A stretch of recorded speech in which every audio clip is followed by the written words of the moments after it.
জলের তোড়ে ভেসে গেল দামোদরের ওপরে অস্থায়ী পশ্চিম বর্ধমান বাঁকুড়ার সংযোগ রক্ষাকারী বাঁশের সেতু। ফের বিচ্ছিন্ন হয়ে গেল দুই জেলার যোগাযোগ ব্যবস্থা।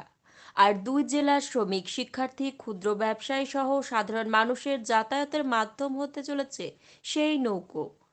আন্দোলন, রাজনৈতিক প্রতিশ্রুতি ছাড়া এখানে স্থায়ী সেতু নির্মাণের কোনো উদ্যোগ দেখা যায়নি। সম্বল ছিল এই কাঠের সেতুই। প্রতি বছরের মতো এবারও টানা বৃষ্টির জেরে ভেসে গেল এই সেতু। এবার এই জেলা থেকে পুরুলিয়া, বাঁকুড়া যেতে গেলে গাড়িতে প্রায় 30 কিলোমিটারের পথ অতিক্রম করেই যেতে হবে।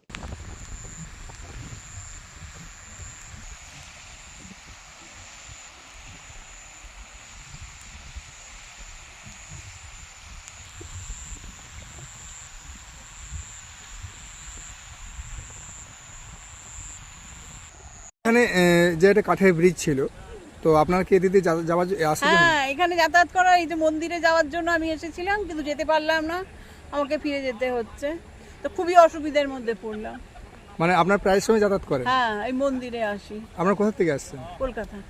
কলকাতা থেকে হ্যাঁ, এসেছিলেন? হ্যাঁ। তো হঠাৎ এসে কি দেখলেন আপনি? দেখলাম এই রাস্তা বন্ধ, ভেঙে গেছে, যেতে পারলাম না। এত দূর আসার পর তবে আমাদের এই অসুবিধার মধ্যে পড়তে হলো। এখন কিভাবে যাবেন? সেটাই হচ্ছে, এখানে বলছে দিশেরগড় দিয়ে যাওয়া যায়, সেখান দিয়ে চেষ্টা করব যেতে। দেখলেন?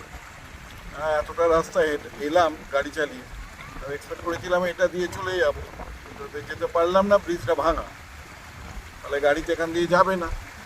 আর দিশেগড়ের ব্রিজে দিয়ে যাবো যে ওটা অনেকটা দূর, খুবই অসুবিধার মধ্যে পড়লাম। মানে এখন টেম্পলে না যেতে পেরে ফিরেই যেতে হবে। আশা হতো এই ব্রিজে তো প্রতিদিন বহু মানুষ যাতায়াত করে। হ্যাঁ, অবভিয়াসলি এটা একটা বহু মানুষের যাতায়াতের রাস্তা, এবং ব্রিজটা যদি ঠিক থাকে বা ঠিক রাখা উচিত আমার মনে হয়, নইলে বহু লোকের সমস্যা পড়তে হবে। তো এটাকে একটা স্থায়ী ব্রিজ হলে খুব ভালো হতো। খুবই ভালো হয় যদি একটা কংক্রিটের স্থায়ী ব্রিজ হয়, খুব